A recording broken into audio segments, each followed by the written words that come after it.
Stop what you are doing and listen. Truly listen. For if you miss what I am about to reveal, you may walk through the remainder of your life as a beggar when you were born to command.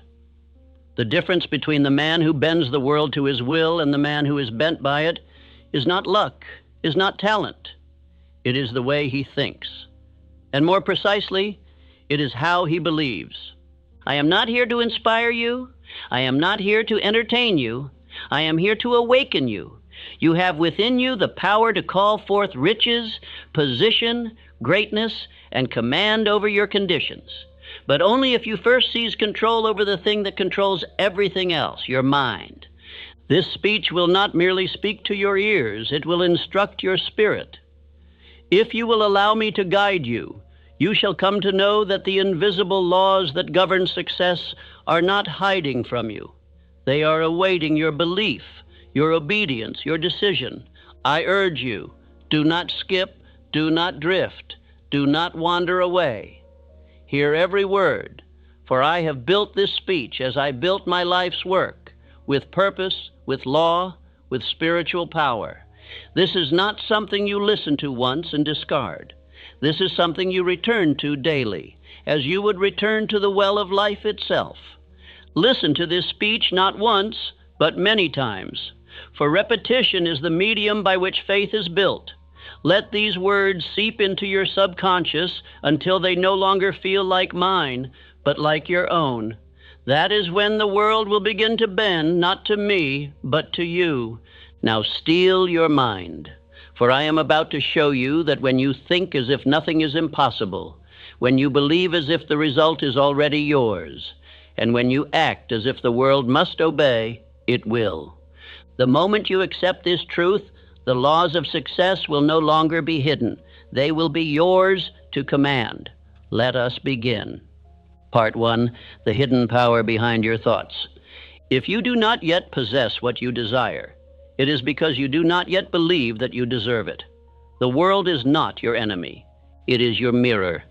It reflects not your potential, but your dominant belief. If you carry in your mind doubt, hesitation, or fear, the world will return to you conditions shaped by those very states of mind. But if you fill your mind with belief, decision, and purpose, then you will command the world to obey. You are not the victim of circumstance. You are the builder of it. But your tools are invisible, your thoughts, your beliefs, your inner dialogue. A man becomes what he believes, for belief is thought fused with emotion and decision. Dominating thoughts, once mixed with feeling and repeated with conviction, descend into the subconscious mind, and from there they are transformed into reality. That is not philosophy, that is law. There is no magic in this. There is no mystery. The great secret of all successful men is that they chose their thoughts with intention. They backed them with faith, and they held to them with persistence. They did not leave belief to chance. They made belief a discipline. When I tell you that the world bends to the man who acts as if nothing is impossible, I do not mean fantasy. I mean accurate thinking applied to definite purpose through the law of belief. You may work 12 hours a day. You may toil and struggle and sacrifice. But if your thoughts are vague, if your belief is weak, then your results will betray you. For the subconscious does not respond to effort. It responds to conviction. It responds to what you believe is already yours. That is why belief, when backed by definiteness, is more powerful than work alone. Work without belief is wasted energy. Belief without action is mere daydream, but belief fused with decision is power. There is a vast difference between a man who wishes and a man who believes. The one hopes vaguely, the other knows with certainty. The one waits for permission, the other acts without it. The one looks to the world for proof before he commits. The other commits and makes the world yield proof. The world does not reward the man who waits. It rewards the man who declares.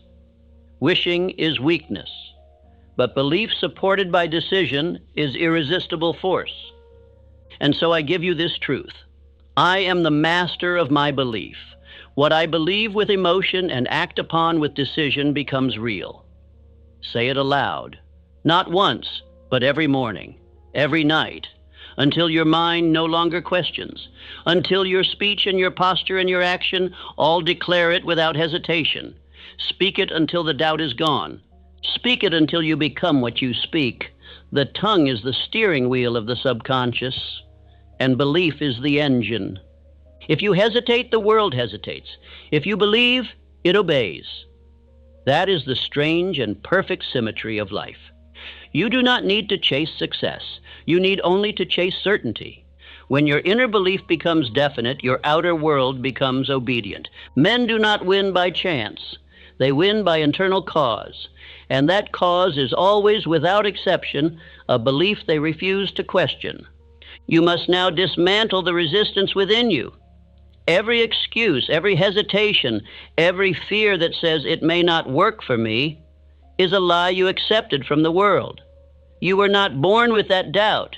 It was given to you by voices who gave up on their own power. Now is the hour to reject it. Tear it from your mind as you would tear weeds from your garden. Replace every mental hesitation with this phrase: "It is mine because I have decided." Some will tell you that acting as if is self-deception. They are mistaken. To act as if nothing is impossible is not fantasy. It is spiritual law. The Creator did not give you imagination so you could pretend. He gave you imagination so you could preview the future before it arrives. And belief makes the future arrive. Act as if the wealth is yours, and it will begin to assemble itself. Act as if the position is yours, and your mind will gather the means to achieve it. There is a spiritual principle at work here, one not taught in schools or whispered in the corridors of average thinking. It is this: what you consistently believe and act upon with feeling and definiteness must externalize in the world of form. The world does not resist your belief. It responds to it. It molds itself to your inner commands. You are not waiting for conditions to change. Conditions are waiting for you to believe. And so I say again with solemn intensity, if you change your mind and act as if it were already so, life has no choice but to conform. The laws of success are not delayed by your environment, your education, or your upbringing. They are delayed only by your indecision. If you wish to see change, you must first become it. Speak differently. Walk with conviction. Carry yourself as if you are already what you seek to become. Begin today, not tomorrow, not when you feel ready. Begin now. Write your definite chief aim, state it aloud, say it with power, read it morning and night, back it with feeling. Command your inner world, and your outer world will follow. You are not small. You are not weak. You are a master builder, and your belief is your hammer. Use it. Shape your destiny with it. Declare, I am the man who makes the impossible submit, and act like it. Part 2, the faith that commands circumstances. Faith is not a passive thing. It is not a whisper in the dark or a timid hope. It is the mind's iron declaration that what I see within me shall become what surrounds me. Faith is power. It is fire. It is the force that drives men to move mountains, not because they have proof it can be done, but because they have decided it must be done. Faith is the spiritual substance by which every great achievement has ever been built. In Think and Grow Rich, I taught that faith is a state of mind which may be induced by autosuggestion. This is the vital key. Faith is not given to you. You manufacture it by what you speak, what you feel, and what you repeat. Faith is the master chemistry of the mind. It is the elixir that gives life to thought. Without it, your aim is lifeless. With it, your thought becomes a spiritual command. It penetrates all resistance. Let me make this plain. You do not wait for faith to appear. You do not ask the world to give you evidence before you believe. That is not faith.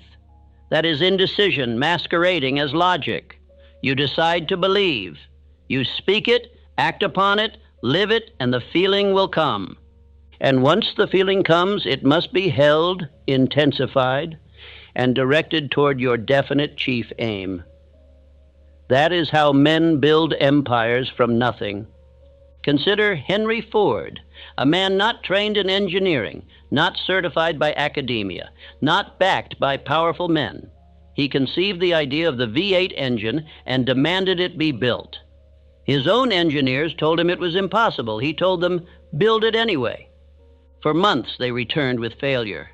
And he said again, "Produce it." Why? Because he had faith. He saw it first in his mind. He believed it without apology. And the world obeyed his conviction. You must understand, the world bent to Ford because Ford never bent his belief. He did not compromise with doubt. He did not negotiate with logic. He issued a command from within and held to it without retreat. That is faith, not in others, not in systems, but in the power of thought, backed by decision. Ford did not wonder if the engine could be built. He acted as if it had already been done, and so it was. The power of acting as if is not play acting. It is preparation. It is spiritual law. When you move as the man who already possesses the goal, you train your subconscious to reject all that contradicts it. You are not pretending. You are programming. You are forming within your inner world a belief so strong, so consistent, so emotional, that your entire being begins to align with it. This is how you command circumstances. Let no one tell you faith is idle. Faith works harder than fear ever could, but it does not toil in the dark. It moves with vision. Faith sees the invisible. It speaks of the unseen. It walks into tomorrow fully clothed in today's confidence. The man who walks in faith does not require applause, proof, or reassurance. He acts from inner law, and the universe obeys him because he obeys his aim. I walk in faith, speak in faith, act in faith. The invisible shall become visible because I have decided it must. The tragedy of most men is not that they aim too high and miss, but that they never aim at all. They wait for signs, for guarantees, for applause from others before they commit. But the man who possesses faith has already committed internally, and therefore has no need for external consent. He acts with conviction, because he knows the world does not shape belief. Belief shapes the world.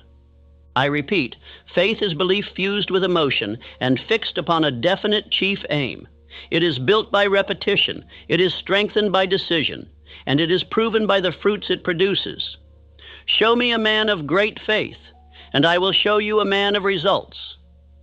For faith is not invisible to the world. It leaves evidence. It leaves monuments. It leaves wealth. It leaves influence. These are not the source of faith. They are its result. You must now examine yourself. Do you speak your aim with belief, or do you whisper it with hesitation? Do you carry yourself as the man who knows his success is certain, or as one who only wishes it might come true? Remember, your outer world will not exceed your inner confidence. If you doubt, you delay. If you believe, you accelerate. Speak what you intend to receive. Speak it until your voice echoes in the walls of your own subconscious. Faith must also be guarded. It is fragile in the beginning. It must be protected from the criticisms of the faithless, the sarcasm of the mediocre, the doubts of the drifting. You must not share your vision with those who are blind to it. Walk alone if you must, but walk in belief. Speak your affirmations in private if the world mocks them, but speak them. Feel them. Build your castle in thought and hold it there until stone begins to appear in the material world. Let me tell you something sacred. You will never possess what you are afraid to claim. If you fear to speak it, you will never build it. If you hesitate to believe it, you will never achieve it. The rich man once said, "To him that hath, more shall be given." But I say to you, the man who believes he has, even before the proof appears, shall receive that which others said was impossible. Now take up your definite chief aim once more. Read it aloud. Close your eyes and see it. Feel it in your hands. Walk through the corridors of your mind and sit at the table of your vision. Greet your future self. Shake his hand, hear his voice. Act as if it is already done, and it shall be done. Part 3. Nothing is impossible to the mind that believes. There is no such thing as impossible to the mind that believes. Impossibility is not a condition of the world. It is a confession of the man who has given up dominion over his own thoughts.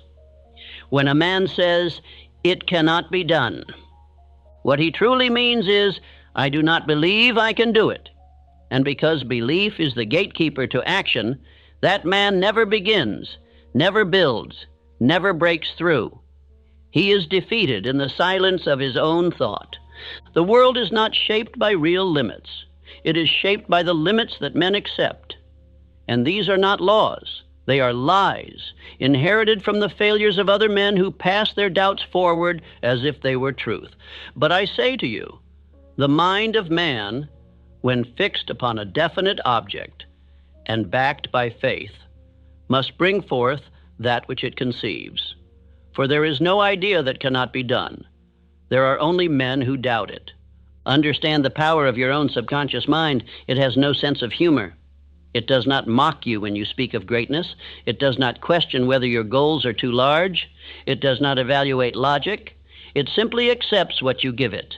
If you feed it repetition, backed by emotion, it obeys. Whether that repetition is belief or fear, courage or doubt, wealth or poverty, it accepts and it begins to create accordingly. Let me give you the story of a man whose belief banished impossibility. Thomas Edison. The man who lit the world did not discover the electric lamp because he was the most educated. He was not the wealthiest. He did not possess a blueprint handed to him by fate. Number. He possessed one thing, and it was enough: a burning desire and an absolute belief that the light existed and must be brought forth. For 10,000 attempts, he met failure, yet he never accepted defeat. Do you understand the gravity of that? 10,000 trials, 10,000 obstacles, and never once did Edison accept the word impossible. He said, "I have not failed. I have found 10,000 ways that will not work." And with each so-called failure, his belief only deepened. He acted as if the light was already his, and so his mind found a way to make it real. This is not luck. This is not fate. This is spiritual law in motion. You may not be an inventor, but the principle is the same. If you hold your aim with the same intensity that Edison held his, and you believe in its arrival before the world sees it, the world will have no choice but to shape itself around your vision. You do not need 10 talents. You need one belief. And that belief, when fused with persistence, will bend the world to your plan. Let this affirmation now become your command. I command the impossible to submit. I speak what is to be, and I act until it is so. Say it with fire. Say it with vision. Say it until your actions become bold, your speech becomes certain, and your eyes begin to look only forward. There is no mountain that can resist the man who refuses to retreat. You must make up your mind that you are done negotiating with impossibility. Now I must warn you, there are thieves of this power. They do not wear masks. They do not break into your home. They break into your thoughts. They come in the form of the 6 ghosts of fear. If you are to walk in power, you must know their names, and you must reject them daily. They are the fear of poverty, the fear of criticism, the fear of ill health, the fear of loss of love, the fear of old age, and the fear of death.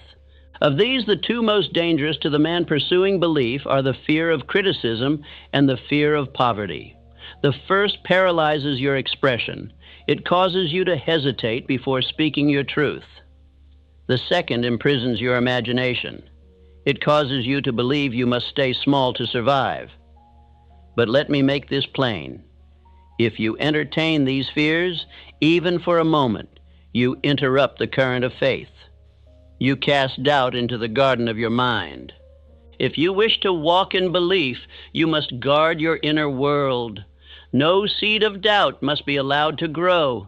You must watch your thoughts as a soldier watches the gate.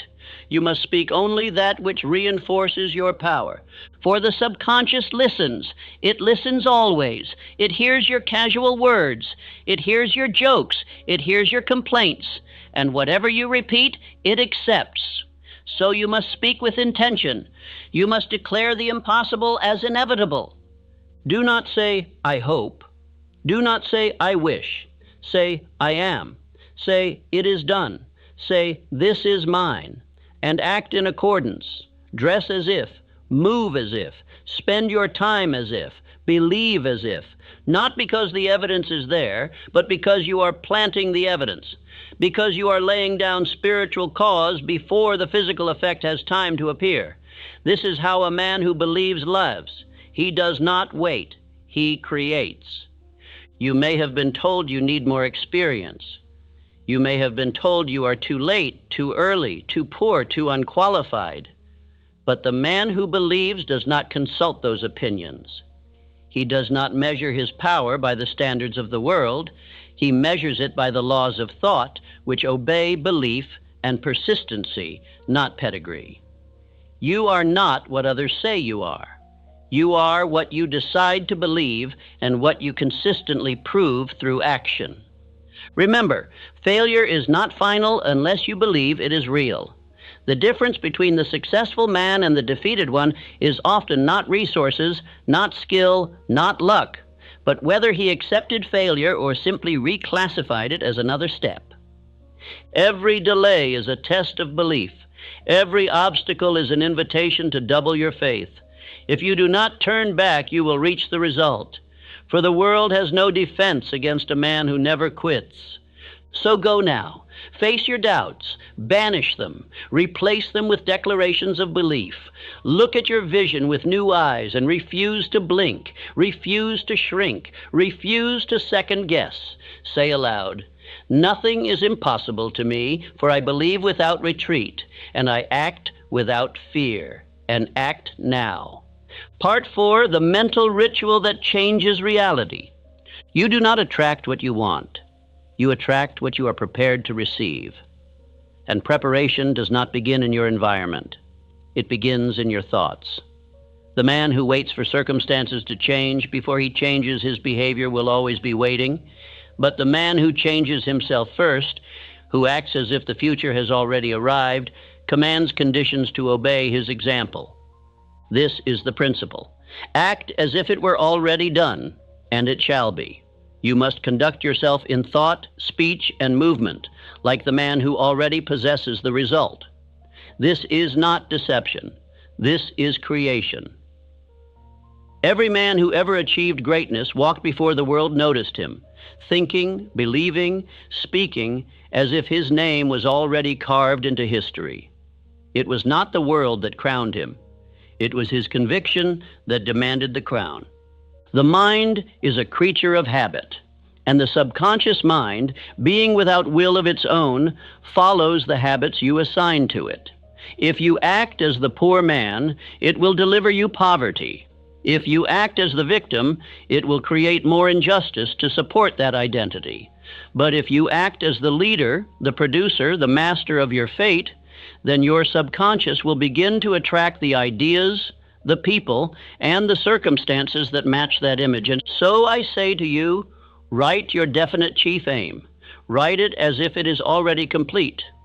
Do not say, I hope to become, say, I am. Do not write, I wish to have. Write, I now possess. Make your words bold, definite, unshakable. Then take that statement and read it aloud twice each day, once in the morning, once in the evening. Read it with emotion, read it with vision, read it until you believe it, and then read it more. You must see yourself already in possession of the result. That vision must live in your imagination. Not once, not when you feel inspired, but as a daily mental ritual. This is the act of training your subconscious to accept a new identity. Your old self, the one filled with doubt and delay, must be evicted. And your new self, the one who commands the impossible, must be invited in with every repetition of belief. Now understand, this ritual is not merely about reading words. It is about becoming the man described in those words. You must walk into your day as that man. You must speak to others with his posture. You must carry his tone, his rhythm, his spirit. When you speak of your aim, do so as if you are unveiling it. not requesting permission for it to exist. Act as if the ink on your destiny has already dried. Let me give you a living example. Andrew Carnegie. He did not build steel by force. He built it by belief. He did not wait for others to prove themselves before treating them as leaders. He treated every associate as if they were already great men. And by doing so, they rose to match the image he held of them. This is the silent law. When you act as if something is true long enough, it must become true. The ritual of morning and evening suggestion is no idle superstition.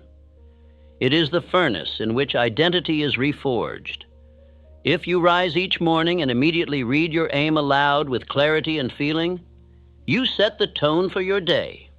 If you speak it each night before retiring, you hand your subconscious a command to work upon while you sleep. Over time, this rhythm becomes your inner music, and it will override all previous noise. Now let us make this declaration.